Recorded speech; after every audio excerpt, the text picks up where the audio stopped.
Begin, though, with our talk of the tape. 4 days that could change the road of this market for months. The Fed meeting starting tomorrow, earnings from Meta, Amazon, Alphabet, and Apple, jobs on Friday, and all of it in focus with your money on the line. For what's really at stake, let's ask CNBC contributor Adam Parker. He is the founder and CEO of Trivariate Research. With me here at Post 9. It's good to see you. Thanks for having me. It's hard to overstate what's riding on this week. How do you see it? You know, our setup for this year was maybe more of the hawkishness is behind us than in front of us. More of the earnings revisions, negative earnings revisions, are behind us than in front of us. I still generally think that's the case. I suspect the Fed will stay relatively hawkish versus what maybe people thought a couple weeks ago. Well, how's that going to go over then in the market, given where we've moved? Short. What matters is Fed fund futures and the perceptions about rates. If people get 100 bips more hawkish than today, the multiple comes down about 1.5 turns for the market. I don't think they're going to get 100 bips more hawkish. I don't think they will. I think it'll be less than that. But the Fed's not going to.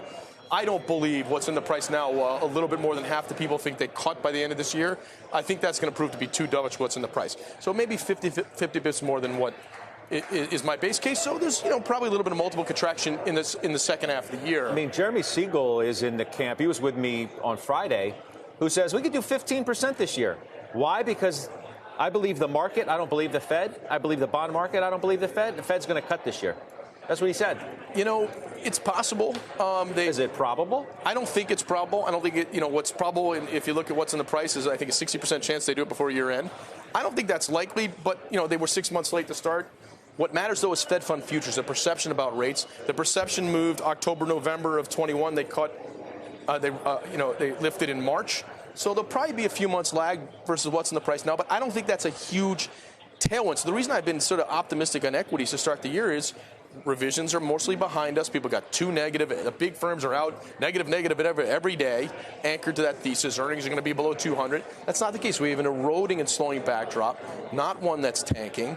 And one thing that's not really talked about enough is the public markets look cheaper than the private ones. You've seen you've seen some pickup in M&A. You're starting to hear more conversations. Microcaps are at 7 times. Why would they be public? But isn't that only because the private markets operate on so much of a lag? They react after the public markets, too. And they're starting to see value. It started last November. You saw Emerson, $10 billion from Blackstone. You saw KKR put some stuff into some telco assets. You saw Amgen do it. You're starting to see more of that, and I think this, could be a story this year where you see more deals. So I'm not wildly bullish or bearish, but I think people got too negative, and you see the power of positioning sentiment. You and I were on the air last November, the day of the CPI print. It was 30 bips less than people thought, and the market went up, 18 months of returns in 5 minutes. So it shows you where position and sentiment is. So I don't want to get too negative and get locked in this bear den of like equities are terrible. I don't think that's the right position. But the flip side of that is that you're starting to get a more positive narrative, and whether that side of the argument has gotten too positive. I read you something from Marko Kolanovic, J.P. Morgan. We believe investors should fade the year-to-date rally as recession risks are merely postponed rather than diminished. Fundamental confirmation for the next leg higher might not come, and instead markets could encounter an air pocket of weaker earnings activity and capex. But he was massively bullish in Q2 last year when the market was getting killed. It's hard to make a living making market calls like that. You're talking about the firm that was the most bullish during the worst quarter of the year last year. So why am I going to be anchored to a negative comment 3 or 4 weeks into this quarter? Okay, so